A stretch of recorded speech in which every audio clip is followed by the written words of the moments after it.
Hello बच्चों, इससे पिछली वाली वीडियो अगर किसी ने नहीं देखी है तो उसे देख लेना पहले, उसे देख लेना, क्योंकि ये जो जितना भी तुम लोगों को दिखाई दे रहा है ना, ये सारा बेसिक है डेंसिटी के लिए। डेंसिटी समझना है तो आपको वॉल्यूम समझना पड़ेगा, अगर वॉल्यूम समझना है तो पहले आपको एरिया समझना पड़ेगा।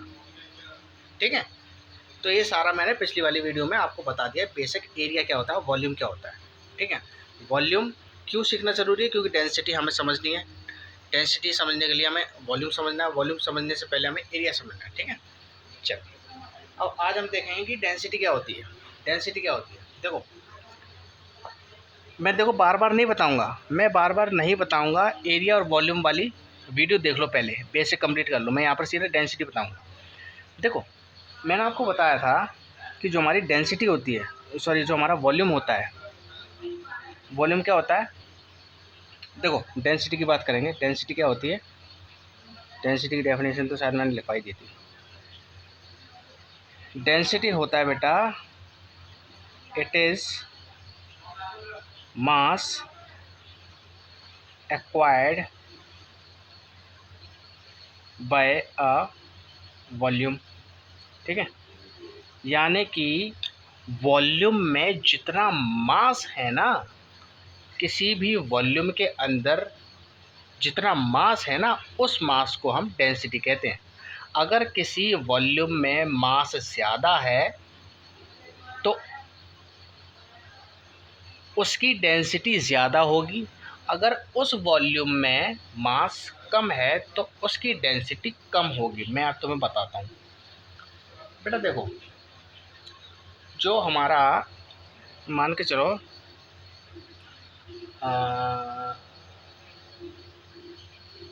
जो हमारा गैस सिलेंडर होता है, गैस सिलेंडर होता है ना,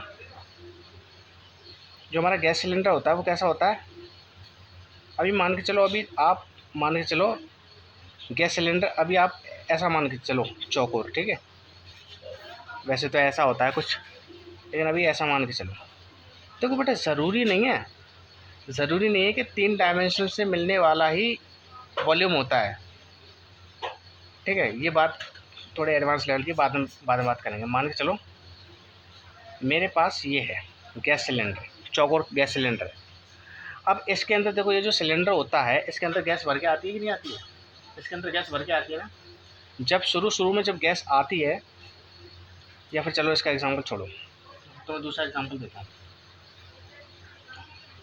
तो बेटा अगर मैं किसी धुएं वाले कमरे में बैठ जाऊँ, अगर मैं किसी धुएं वाले कमरे में बैठ जाऊँ और चारों तरफ से बंद कर लूँ अपने आप को, है ना, तो देखो मैं एक तरह से वॉल्यूम में ही तो बैठा हूँ।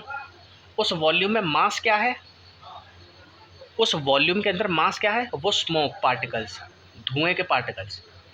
ठीक है, धुएं के पार्टिकल्स। उसके अंदर स्मोक क्या है, उसके अंदर मतलब मास क्या है, उसके अंदर मास है धुएं के पार्टिकल्स। ठीक है, वहीं मैंने फिर क्या किया, उसमें और धुआं भरने लगा। मैं एकदम खचाखच एकदम वाइट कर लिया, जैसा कोहरा पड़ रहा है ऐसा कर लिया मैंने, एकदम खचाखच धुआं भर लिया। तो अब वॉल्यूम तो सेम था लेकिन मास ज़्यादा हो गया। तो इस कंडीशन में पता है क्या होगा, सेम टाइप के वॉल्यूम में, यानी कि सेम टाइप के वॉल्यूम में जब मैंने धुएं का कंटेंट ज़्यादा रखा तो तब उस वक्त मेरी डेंसिटी हो गई थी ज़्यादा। और सेम टाइप के वॉल्यूम में जब मैं धुएं को, यानी कि जो कि मास हम कह रहे हैं यहाँ पर, मैं मास को जब मैंने कम किया, मतलब जब कम धुआं था, तो यहाँ पर डेंसिटी हो गई कम। बात आ गई समझ। तो अगर किसी स्पेस में किसी, या फिर ऐसे समझ लो जैसे एक क्लास में 100 बच्चे बैठे हैं और उसी सेम क्लास में बाद में 1100 बच्चे बैठे हैं। ठीक है, तो 1100 बच्चों वाली जो डेंसिटी होगी, वहाँ पर डेंसिटी ज़्यादा होगी, मतलब जितना ज़्यादा मास होगा उतना ही डेंसिटी ज़्यादा होगी। ठीक है, जितना ज़्यादा मास उतनी ज़्यादा डेंसिटी। बात आ गई समझ में। अच्छा, इस डेंसिटी को रिप्रेजेंट करते हैं रो से इसे कहते हैं रो। ठीक है, और इस डेंसिटी का फॉर्मूला भी होता है, क्या होता है, मास अपॉन में वॉल्यूम। और बेटा इसकी ऐसा यूनिट होती है, इसकी यानी कि डेंसिटी की ऐसा यूनिट होती है पास्कल, पास्कल, और इसे पी से डिनोट करते हैं, ठीक है। ऐसा यूनिट होती है पास्कल और इसे पी से डिनोट करते हैं। बात आगे समझ में? चलिए, ये बात तो आपको आगे समझ में। तो डेंसिटी कब ज़्यादा होगी?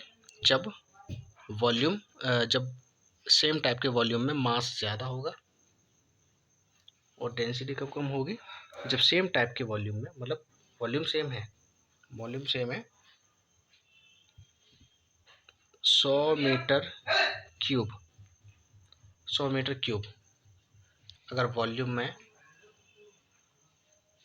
10 किलोग्राम मास होगा और 100 मीटर क्यूब में 50 किलोग्राम मास होगा, तो डेंसिटी इसकी ज़्यादा होगी, इसकी कम होगी। ध्यान रखना, वॉल्यूम सेम है, चेंज क्या हो रहा है? मास। चेंज क्या हो रहा है? मास। और डेंसिटी को रिप्रेजेंट करते हैं रो से, जिसका सिंबल होता है ऐसा, और फॉर्मूला होता है इसका मास बाय वॉल्यूम। रो की ऐसा यूनिट होती है पास्कल, जिसको पी से डिनोट करते हैं, ठीक है, जिसको पी से डिनोट करते हैं। या तो पास्कल लिख लो, नहीं तो तुम किलोग्राम मीटर क्यूब भी लिख सकते हो, किलोग्राम पर मीटर क्यूब, ठीक है, किलोग्राम पर मीटर क्यूब है ना। देखो, मास की ऐसी यूनिट किलोग्राम, अपॉन में वॉल्यूम की होती है मीटर क्यूब। देखो तुम्हें पता होगा एरिया की ऐसी यूनिट क्या होती है? एरिया की होती है मीटर स्क्वायर, क्योंकि उसमें 2 डायमेंशन है इसलिए स्क्वायर आ रहा है।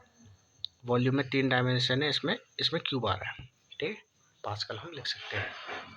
चलो, तो इससे आगे वाली वीडियो में हम बात करेंगे रिलेटिव डेंसिटी क्या होती है, ठीक है। आज के लिए बस इतना ही, रिलेटिव डेंसिटी क्या होती है। Okay, thank you.